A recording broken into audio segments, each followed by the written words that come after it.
Shepard did everything right. More than we could have hoped for. Commander Shepard uncovered the truth. And still, it's not enough. We're at war. No one wants to admit it, but humanity is under attack. But they're sending her to fight Geth. Geth! We both know they're not the real threat. The Reapers are still out there. And it's up to us to stop them. The Council will never trust Cerberus. They'll never accept our help, even after everything humanity has accomplished. But Shepard, they'll follow her. She's a hero, a bloody icon. But she's just one woman. If we lose Shepard, humanity might well follow. Then see to it that we don't lose her.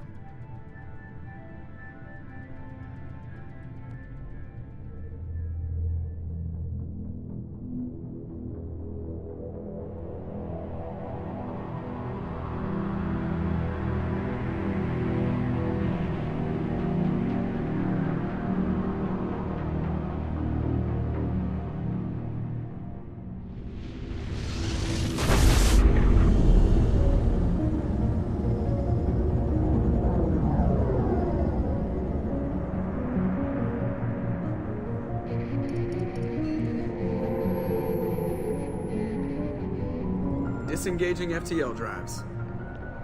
Emission sinks active. Board is green. We are running silent. We're wasting our time. 4 days searching up and down this sector, and we haven't found any sign of Geth activity. 3 ships went missing here in the past month.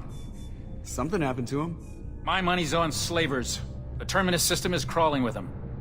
Picking up something on the long-range scanner. Unidentified vessel. Looks like a cruiser. Doesn't match any known signatures. Cruiser is changing course. Now on intercept trajectory. Can't be. Stealth systems are engaged. There's no way a Geth ship could possibly... It's not the Geth. Brace for evasive maneuvers!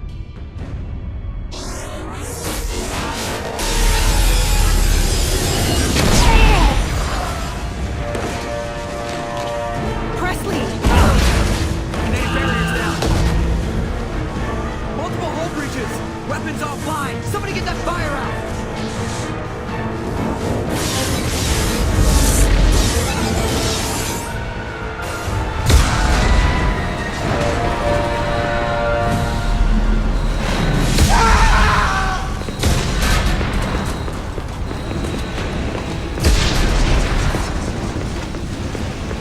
Shepard! Distress beacon is ready for launch. Will the Alliance get here in time? The Alliance won't abandon us. We just need to hold on. Get everyone onto the escape shuttles. Joker's still in the cockpit. He won't evacuate. I'm not leaving either. Get to the damn shuttles! I'll haul Joker's crippled ass out of here. Shepard! Get the hell out of here!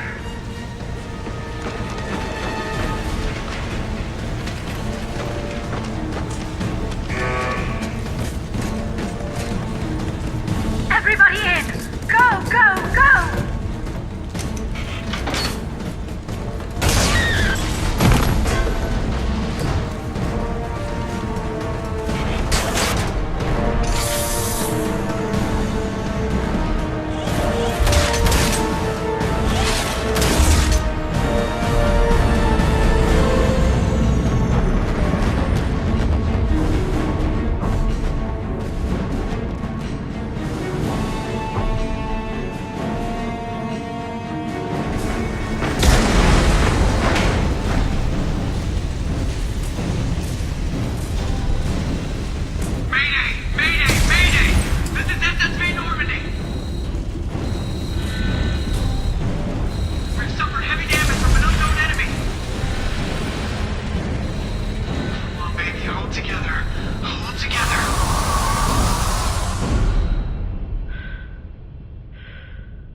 Joker. We have to get out of here. No, I won't abandon the Normandy. I can still save her. The Normandy's dead, just like us if we don't get the hell out of here. No, we just have to... Oh no. They're coming around for another attack.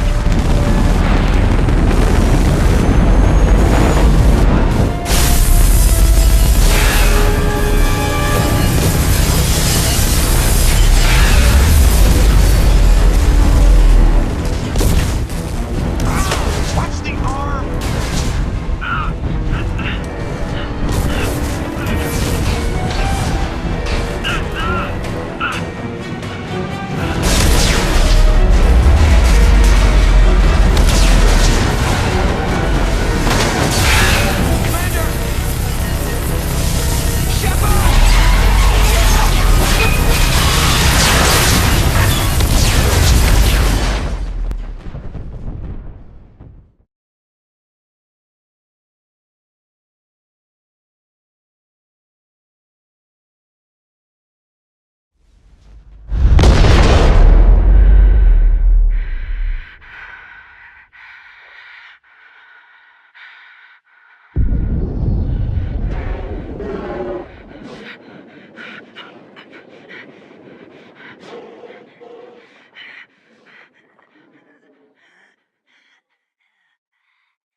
Just another routine mission. Why do they always say that before a mission? Of course it's routine, you haven't done anything yet. It's everything that happens along the way. The choices you make, the paths you choose, that turn the routine into anything but. Of course, that's how it started. A routine mission, answering a distress call. And look where that got me. We were testing out the Normandy, Captain Anderson's new ship, when the distress call came in. An Alliance patrol on Eden Prime had been attacked. They'd seen something they couldn't explain. And whatever it was massive. I hit the ground with my lieutenant, Caden Alenko. A good kid, loyal, by the book, with a talent for biotics. We came across the lone survivor of the patrol, Gunnery Chief Ashley Williams. A soldier to the core. Tough, disciplined, ready to take on whatever came her way. Ashley joined up with us and took us to the spot where she lost her squad. That's when we saw it. The ship. Like nothing I'd ever seen. It was massive, scorching the colony and everything around it as it blasted away. We followed the path of destruction to an artifact, a beacon left by a long-dead race called the Protheans. The colony had dug it up, and whoever attacked them had tried to take it. Lieutenant Alenko made the mistake of getting too close. It hit him with some type of energy. I grabbed him and threw him out of the way. That's when it hit me. Hard. Every muscle in my body went rigid. I couldn't move. Could barely breathe. Everything went black. And then I saw something. Vision. Dream. A nightmare. By the time I woke up, we were halfway to the Citadel on our way to meet the Council. I was expected to explain what I'd seen. Anderson came along. So did Udina, our political representative on the Citadel. With those two heavyweights, it seemed reasonable we could persuade the Council that the ship we'd seen was a potential threat. As was the individual behind the attacks. The main suspect for the Eden Prime massacre was a Turian Spectre named Saren. He'd been seen by one of the survivors from the colony at Eden Prime, and there was some evidence to suggest that the ship was connected to Saren. But even Udina's pointed accusations weren't enough to convince the Council. They just couldn't believe one of their chosen elite Spectres could be guilty of something like that. They needed proof, which meant I needed proof. Fortunately, I wasn't alone in my search. Garrus, another Turian, wanted to help. A top agent for Citadel security. Despite orders from his superiors that he shouldn't get involved, He told me he was suspicious of Saren and he had some useful leads. More importantly, he was willing to share them. That led me to Rex, the biggest, nastiest looking Krogan bounty hunter I'd ever seen. He turned out to be more than just a brute. It was his intel that led us to a fugitive with incriminating evidence on Saren. The fugitive turned out to be an energetic little quarian named Tally. A tech expert with a knack for hacking, she procured some information on Saren. Evidence that proved Saren was dirty. Tally's evidence proved that Saren was responsible for the massacre on Eden Prime, and the immense warship we'd spotted was in fact Saren's flagship. But it went much further. Saren was trying to find a way to bring back a race of sentient machines from dark space. Machines allegedly responsible for cleansing the galaxy of all organic life. These Reapers were blamed for wiping out all life 50,000 years ago, including the Protheans, and disappearing back through the mass relays to dark space, leaving no trace that they'd ever been. That explained why Saren was after the beacon, and it made some sense out of my visions, but not much else. We couldn't convince the Council that the Reapers were a threat, but they agreed Saren had to be stopped. They stripped him of his Spectre status and gave me the honor of becoming the first human Spectre. My first task? Bring down Saren. Anderson decided to stay behind, giving up his ship, the Normandy. He told me I'd need it more than he would. He also pointed me in a direction. Liara, a Prothean expert, adept in biotics, and maybe most importantly, daughter of Benezia, Saren's top lieutenant. And like most Asari, as beautiful as she is intelligent, and born with a unique ability to meld with other species. Liara was able to help me decipher some of the vision the beacon had given me. Nothing concrete, but it gave me some clues. And a new appreciation for the Asari. Her technique for accessing my vision was unexpected, but not at all unpleasant. Kaidan was a little concerned about the connection I shared with Liara. As commander, I decided discretion was the better part of valor, and kept my focus on our goal, finding Saren. Thanks to Liara's help, we had our next lead, Benezia. Saren had taken her to Noveria, where he'd enslaved the queen of a dangerous race of insect-like creatures, the Rachni. He ordered Benezia to use the same technique Liara had used on me to extract information from the Rachni Queen. Queen's drones were everywhere, and they were not happy. We had to fight through hundreds of them to get to Benezia. By the time we arrived, Saren was gone, with the information. I tried to reason with Benezia, but Saren had indoctrinated her. He had somehow acquired the ability to control people's actions and wills.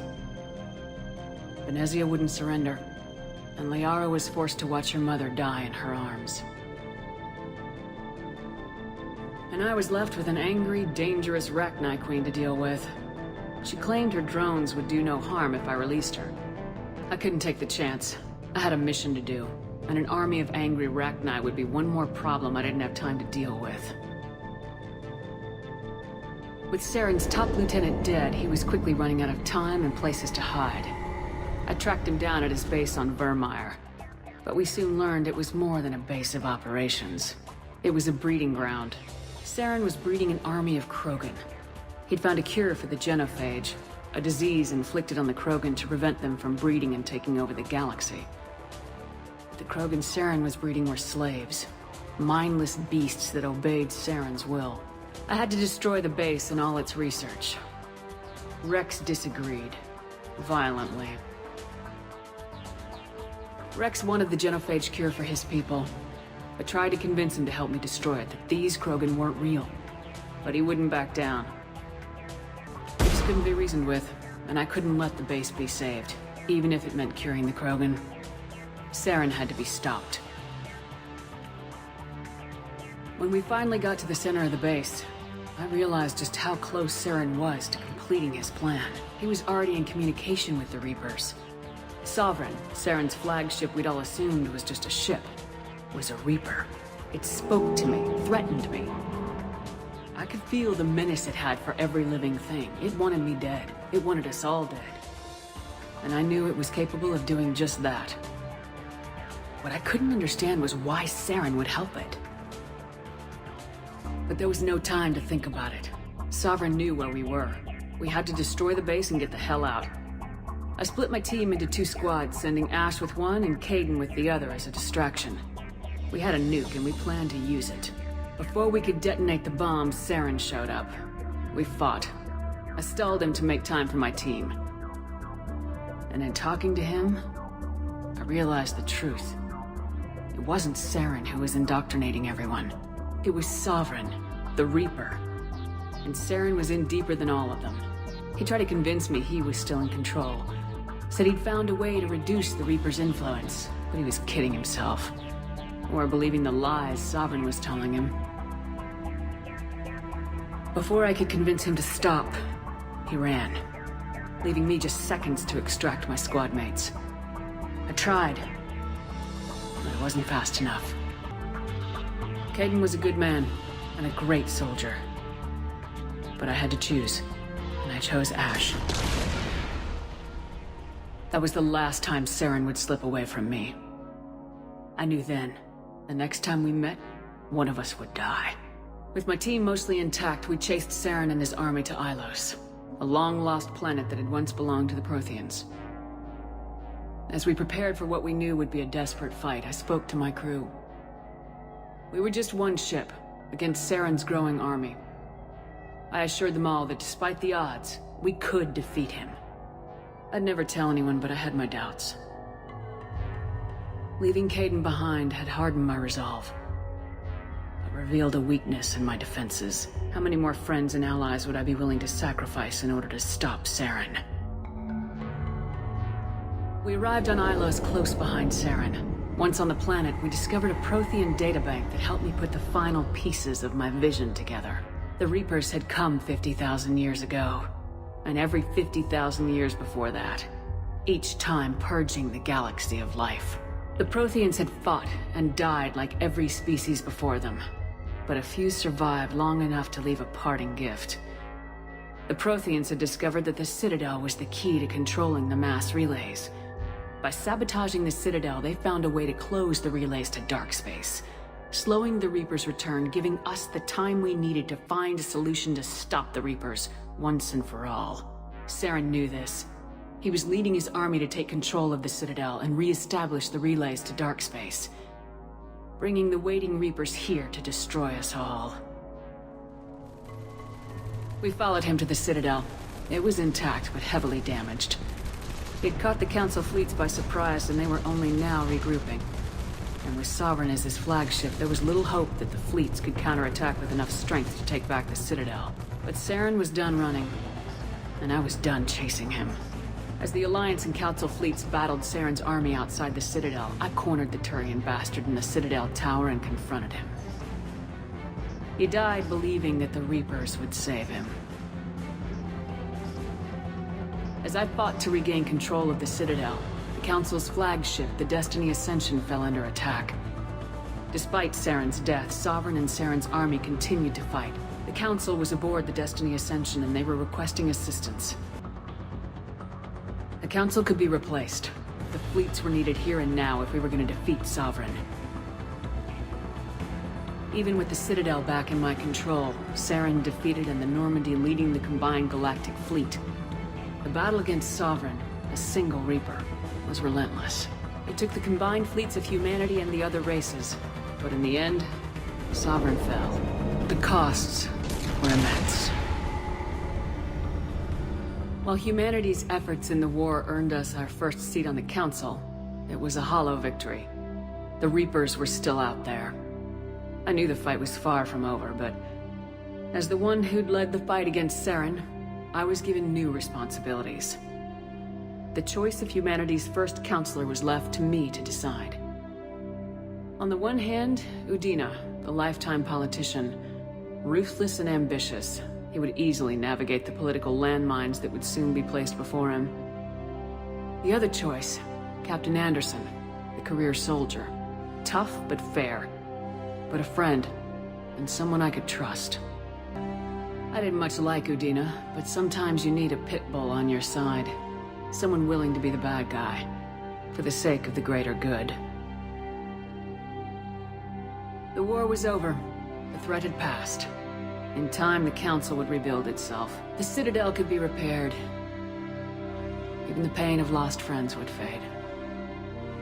But none of that mattered if the Reapers were still out there. And if they were all as powerful as Sovereign, we had to find a way to stop them. I had to find a way. I gathered my crew, took my ship, and went in search of answers. Officially, the Council would only say I was assigned cleanup duty, routing out any remnants of Saren's army. Just another routine mission